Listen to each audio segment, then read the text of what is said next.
Quienes nos acompañaron en el programa anterior recordarán que hemos venido desarrollando una serie de temas sobre algunos hechos ocurridos entre Pascua y Pentecostés.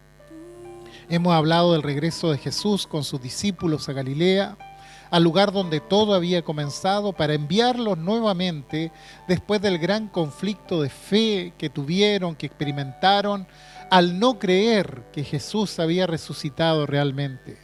Hablamos del estado de ánimo, o desánimo mejor dicho, que se apoderó de los discípulos al pensar que con la muerte de Jesús todo había terminado para ellos.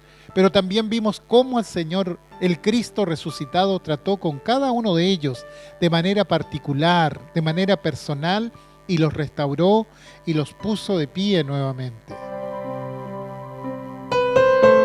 El tema de hoy lo introduciré con el relato del capítulo 24 de Lucas. Vamos a leer algunos versículos desde el 36 hasta el final, aunque quizás nos pueda resultar un poquito extenso en la lectura, y trataremos solo una parte de este pasaje en esta oportunidad. Creo que es un relato muy importante, porque si se fijan, lo que tenemos aquí es una síntesis de los 40 días que Jesús estuvo en este mundo, desde la resurrección hasta su ascensión a los cielos.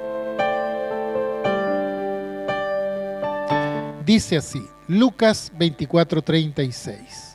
Mientras ellos aún hablaban de estas cosas, Jesús se puso en medio de ellos y les dijo: paz a vosotros. Este es el primer encuentro que Jesús tiene con todos los discípulos en el día de la resurrección. Entonces, espantados y atemorizados, pensaban que veían espíritu. Pero Él les dijo: ¿por qué estáis turbados? Y vienen a vuestro corazón estos pensamientos. Mirad mis manos y mis pies, que yo mismo soy.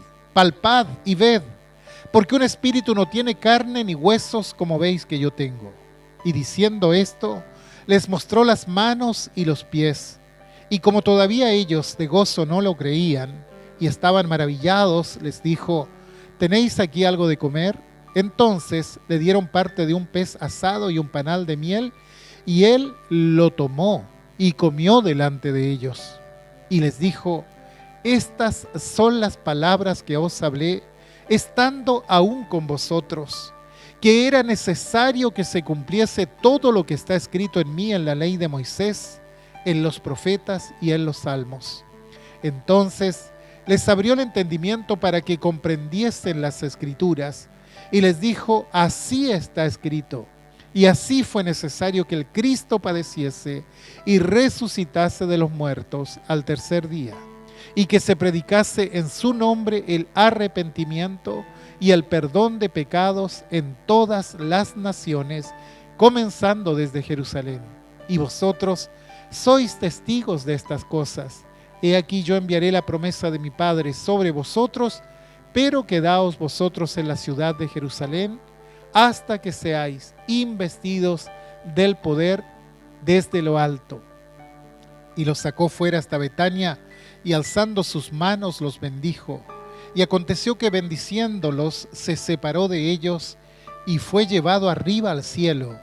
Ellos, después de haberle adorado, volvieron a Jerusalén con gran gozo, y estaban siempre en el templo, alabando y bendiciendo a Dios. Amén.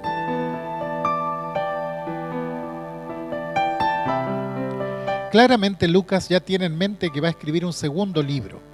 Ya había escrito su Evangelio de Lucas y ahora escribiría el denominado libro de los Hechos de los Apóstoles, donde va a desarrollar todo lo que va a pasar con los apóstoles después de la ascensión de Jesús y el surgimiento de la iglesia cristiana. Y en este capítulo 24 de Lucas narra dos hechos muy significativos. Primeramente, las mujeres que van al sepulcro, y luego los discípulos que van camino a Emaús, como para dejar en claro el notable tema de la resurrección. Luego se centra en lo que Jesús habló esa noche, es decir, Lucas hace una síntesis de la enseñanza de Jesús durante esos 40 días. Durante ese tiempo, el Señor habló de tres grandes temas con sus discípulos. Primero, las profecías acerca de su muerte y de su resurrección.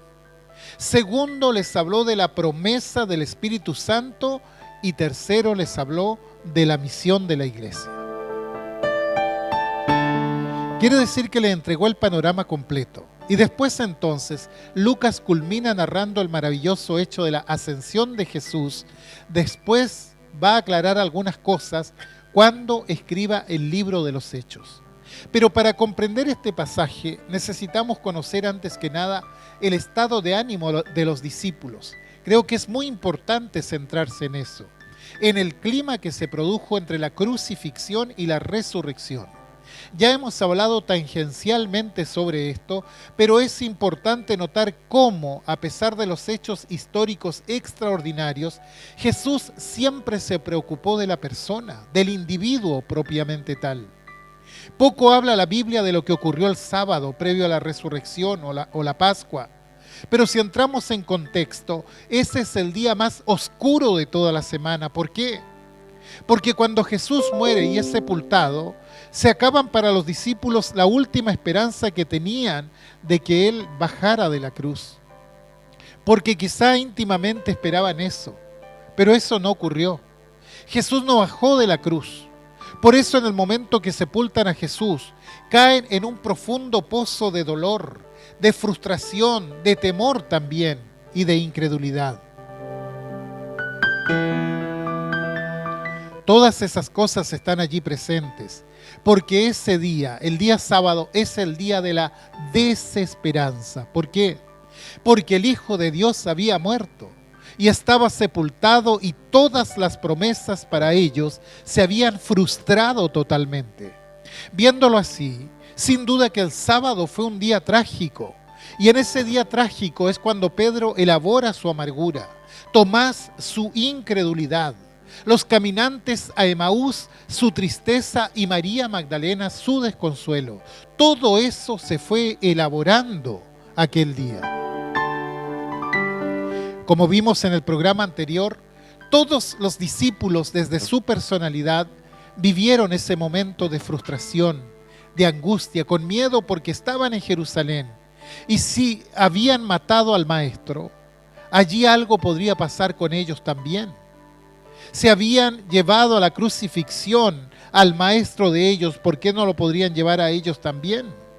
Y más encima, están cargando el peso de una derrota que sentían definitiva, porque nadie creyó que Jesucristo resucitaría. Jesús había muerto, y con él se habían muerto los sueños de sus discípulos.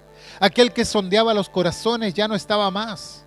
El que daba luz a los ciegos, el que levantaba a los muertos, aquel que derrotaba la muerte en una forma terminante, como lo demostró frente a la tumba de Lázaro, el que transformaba el agua en el vino de la alegría, ya no estaba con ellos.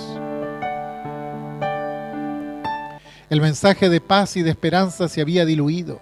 El clima que había en el aposento alto era denso, tenebroso. Hay una frase que ilustra lo que sucedía en ese lugar en ese momento. Tranquen la puerta. ¿Por qué? Porque temían a los judíos radicalizados, aunque si en verdad hubiesen querido atacarlos, la tranca no hubiese servido de mucho. Pero trancaron la puerta igual porque era la expresión del miedo que tenían, de la sensación que tenían en ese momento. Pero al día siguiente, después que han recibido la noticia de la resurrección por boca de María Magdalena y por los discípulos de Emaús, Jesús se presenta ante ellos y aparecen diferentes reacciones en el grupo allí reunido. La primera reacción, a pesar de haber escuchado lo de la resurrección, fue una reacción supersticiosa. Dice el pasaje, entonces, espantados y atemorizados, pensaban que veían un fantasma. Es decir, creyeron en ese momento que estaban frente a una aparición, frente a un espectro. Y no solo se atemorizaron, se espantaron, se le pusieron los pelos de punta. Además, hubiesen querido salir de allí en ese momento, escapar, huir. Pero no tienen dónde porque el lugar donde estaban estaba cerrado. Es decir, sienten terror porque creen que hay un ánima frente a ellos. el ánima de Jesús y quieren arrancarse de allí, salir corriendo, pero no pueden. Entonces Jesús les dice: ¿por qué estáis turbados? Y vienen a vuestro corazón estos pensamientos. Miren mis manos, miren mis pies, yo mismo soy. Palpen y vean, porque un espíritu no tiene carne ni hueso, y ustedes ven que yo tengo. ¿Por qué metieron la superstición en vuestros corazones? Y claro, cada vez que la fe no funciona, aparece la superstición. Siempre es así. Hay cristianos que por ignorancia son cristianos supersticiosos. Y claro, si les pasó a los discípulos, ¿cómo no nos va a pasar a nosotros? Pero Jesús los frena en ese momento. ¿Por qué piensan esas cosas? Esto no tiene nada que ver con la realidad. Yo les hablé de esto estando con ustedes, que era necesario que se cumpliese todo lo que está escrito de mí en la ley de Moisés, en los profetas y en los salmos. Entonces Jesús comienza a atacar ese espíritu de temor y desconsuelo que se había apoderado de ellos. Ataca también esa creencia falsa que habían promovido los griegos de que cuando una persona moría se desencarnaba. Platón decía que había dos fuerzas en el ser humano que luchaban todo el tiempo por separarse, que eran como dos caballos desbocados, uno blanco y uno negro, decía. Mientras que el negro tiraba para abajo, el blanco lo hacía para arriba, y cuando el alma salía del cuerpo, entonces era realmente feliz. Bueno, este pensamiento se había metido en la mente de muchos judíos. Por eso cuando vieron a Jesús, pensaron que era el alma de Jesús la que se les había aparecido, que ya se habían liberado del cuerpo, pero que el alma estaba allí. Y Jesús le dice: no, nada de eso. Miren mis manos, miren mis pies, toquen, cerciórense por ustedes mismos. Un alma no tiene consistencia, no tiene carne, no tiene huesos, como yo sí tengo. Y el hecho de que les dijera que lo toquen, que lo palpen, venía justamente a romper esa idea supersticiosa que habían traído los griegos. Y si se fijan, hasta el día de hoy hay personas que creen eso, que se me apareció mi ser querido ya fallecido, y creen que están frente a una persona desencarnada. Hablan con sus muertos, comparten con ellos, les celebran fechas importantes porque según ellos la persona no se ha ido, está allí aunque solo sea hueso nada más. Bueno, Jesús en ese momento echa por tierra todo eso. Por eso Jesús subraya esto, de que Él es exactamente igual que antes, pero diferente, en otro sentido. Y la prueba final, dice el verso 41, y como todavía ellos de gozo no lo creían, y estaban maravillados, les dijo: ¿tenéis algo de comer? Esa alegría que a veces sentimos cuando decimos: no sé, lo veo, pero no lo creo. Ayer me acordé de usted y ahora me vino a ver, no puede ser. Y de una u otra manera, los discípulos, dice, de gozo no creían, es decir, estaban tan maravillados. Y sin duda para probar que no era un espíritu, Jesús les dice: ¿tienen algo de comer? Porque un espíritu no se sirve, no come. Entonces dice, le dieron parte de un pez asado y un panal de miel, y él lo tomó y comió delante de ellos. Es decir, era la prueba terminante de que la resurrección de Cristo era una resurrección corporal, era una vuelta a la vida con un cuerpo glorificado. Sin embargo, lo único que hace esto es convencerlos, nada más que eso. Pero ellos necesitaban algo más que simplemente convencerse. Ellos estaban en un estado de tristeza, que primero fue porque Jesús no estaba, y ahora porque Él está, pero resulta que todos nosotros no creímos en Él. ¿Y saben lo que hace Jesús? Lo primero que hace Jesús es devolverles a ellos la alegría. Tienen que recobrar esto. La alegría que teníamos todos cuando salíamos al campo, cuando estábamos juntos. Hay que recobrar eso en ese momento, porque si una persona no tiene alegría dentro de su vida, no se puede hacer nada con ella. Cuando usted conversa con alguien que está triste, usted no le puede pedir a esa persona que haga algo porque no tiene fuerzas para hacerlo. Por lo tanto, era necesario devolverles la alegría. Y la alegría que trae Jesús es una alegría muy especial. No es esa clase de alegría que también profesaban los griegos y que ha trascendido nuestros días, que es aquella que produce euforia y desenfreno. Cuando se hacían las fiestas dionisíacas, la gente se desbordaba y había gritos, saltos, caídas y cuánta cosa hay. Una euforia que se busca aún dentro de algunos círculos cristianos el día de hoy, pensando que se trata de una manifestación del Espíritu, cuando en realidad es una manifestación de la carne, nada más. Claramente Jesús no lo estaba llevando a eso. No quiere decir que ellos no se pongan eufóricos o empiecen a cantar y a gritar y a salirse de sí.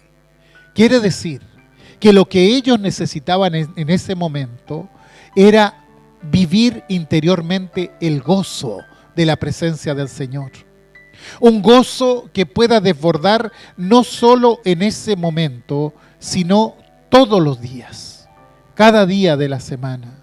Un gozo que pueda estar permanentemente allí. Jesús los lleva a otro tipo de alegría.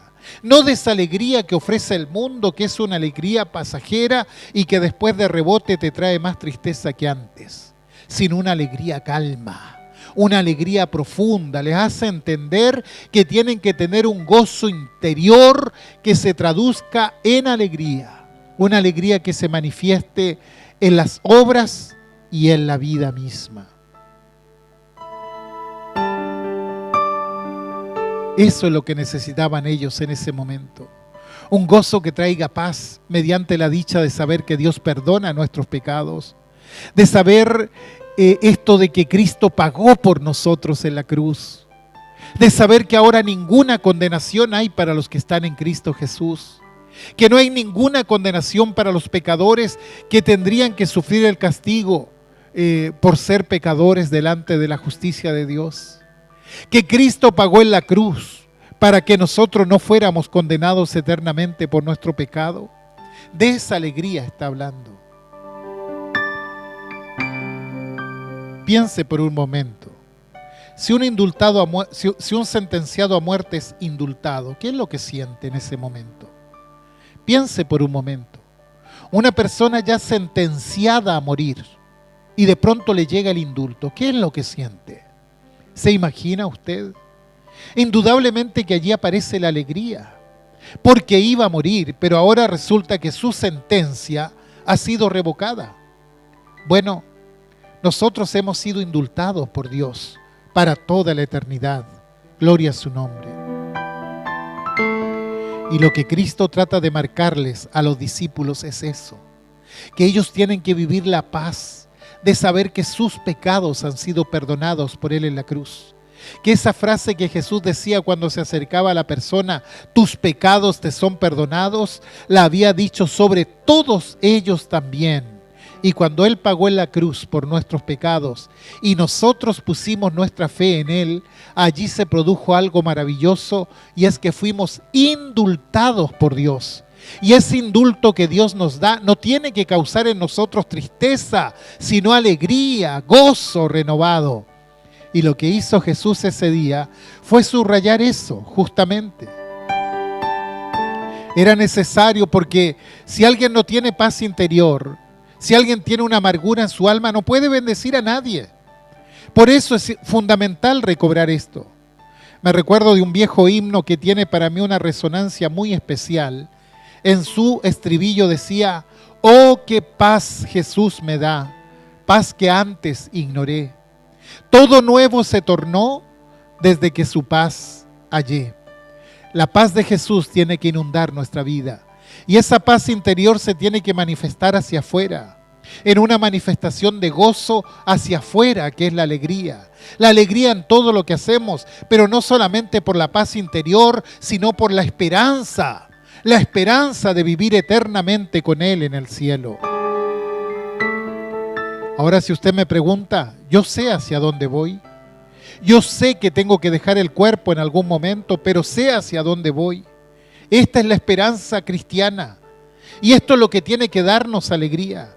Que estamos transitando, que nos vamos desgastando y que vamos notando el desgaste en el día a día, pero podemos hablar con tranquilidad de eso. Porque sabemos que hay un momento en que pasaremos a estar con el Señor.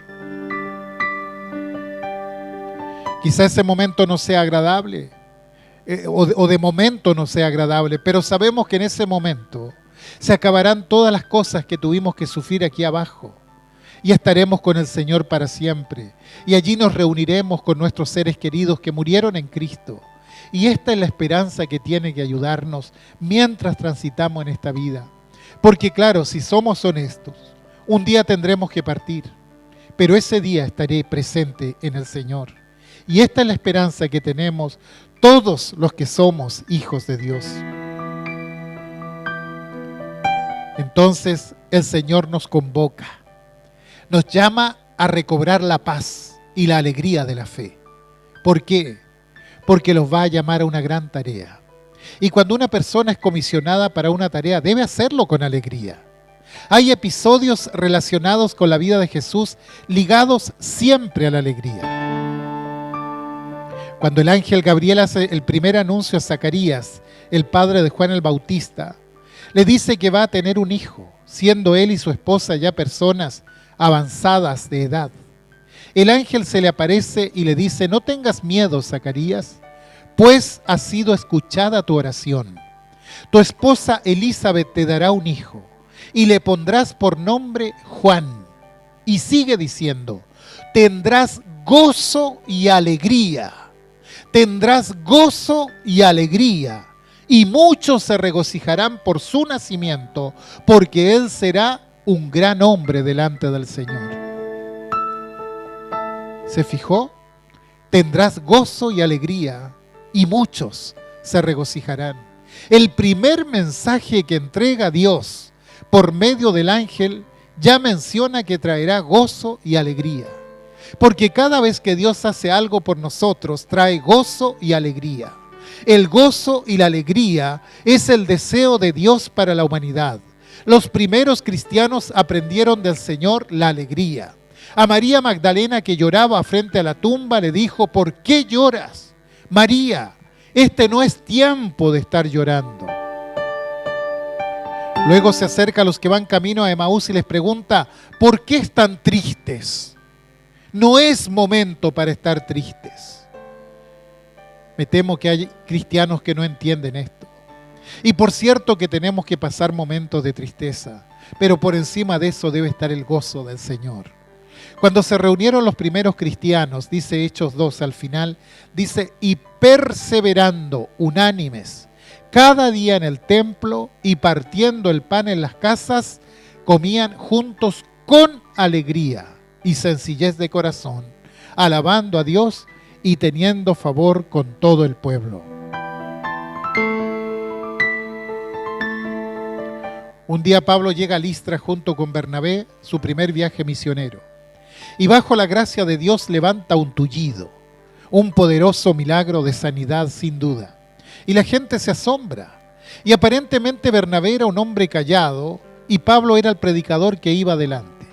Entonces la gente sacó una conclusión: el que no habla mucho debe ser el dios Júpiter, y el que habla es Mercurio, que era el dios que comunicaba el mensaje según la mitología greco-romana.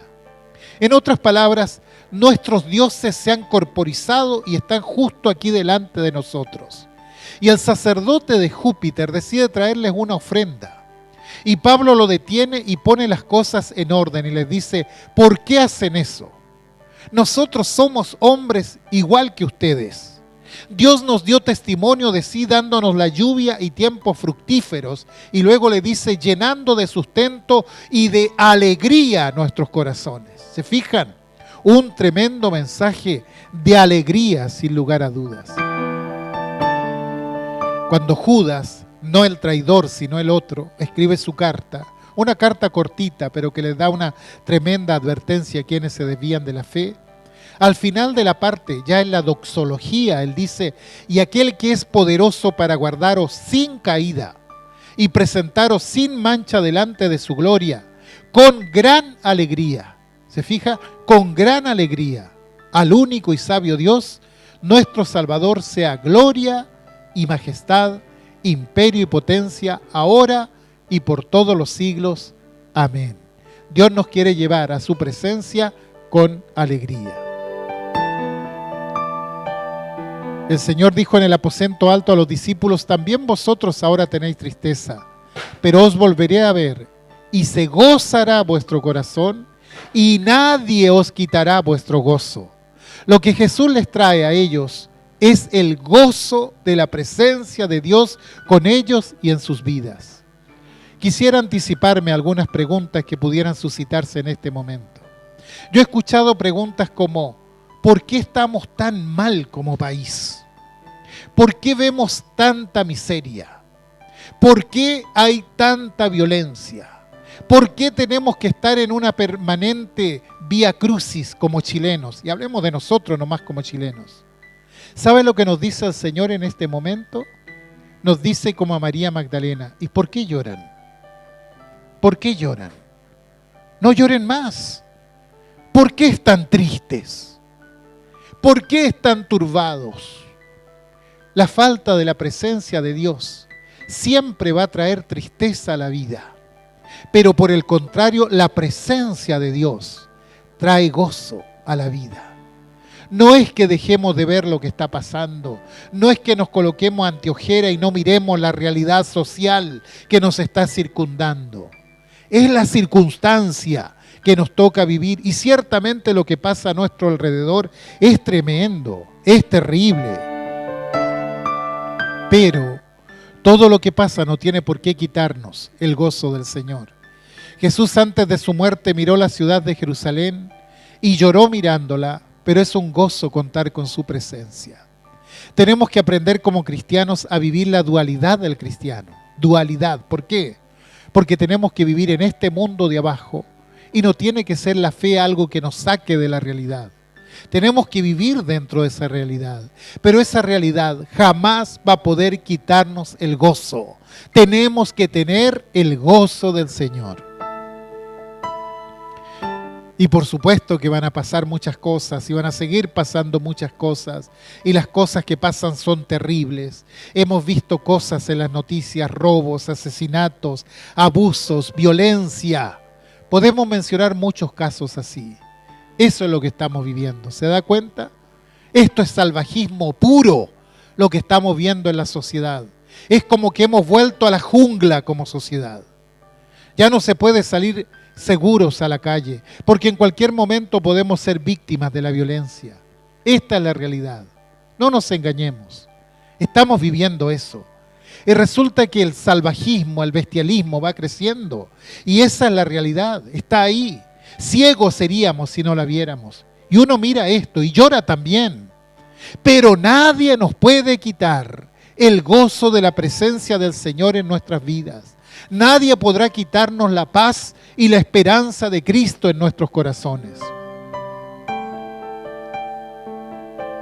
Acepté algo el día que llegué a Cristo. Acepté que Jesús llevara la cruz por mí, la cruz de la muerte, de la desolación. La llevó Jesús por mí ese día. Él hizo el Vía Crucis por mí. Por tanto, yo no voy a hacer el Vía Crucis. Voy a vivir en medio del dolor, pero teniendo la paz de Jesús en mi corazón y la esperanza en Cristo. Porque lo que Cristo quiere de mí y quiere de ti en este momento es que vivamos la alegría de la fe. Que el pesimismo no llegue hasta nosotros. Que no nos invada, que no nos inunde el pesimismo, ni tampoco que llegue el momento en que aprobemos lo que tenemos que aprobar. Tenemos que mantenernos firmes, mirar hacia arriba y gozarnos en el Señor. Sabiendo que la paz que Jesús nos da en medio de la tormenta es una paz que proviene de arriba y es la paz que como cristianos necesitamos tener todos los días para hacer la obra del Señor, y que la esperanza que Jesucristo nos da es una esperanza para toda la eternidad. Y puede ser que todos los planes de abajo fracasen, Pero ¿sabe una cosa? El plan de Dios, el plan supremo de la eternidad, nunca, nunca fracasará. Y cuando llegue el momento final, entonces vamos a comprobar la importancia de la última estrofa de aquel precioso himno que solemos cantar en nuestras iglesias. ¡Cuán grande es Él! ¿Lo recuerda? Cuando el Señor me llame a su presencia, al dulce hogar, al cielo de esplendor, le adoraré cantando la grandeza de su poder y su infinito amor. Y esa es la esperanza que tenemos. Y en esa esperanza nos regocijamos, que nuestro corazón en esta hora se ensanche en profundo gozo y alegría, porque Cristo el Señor ha resucitado.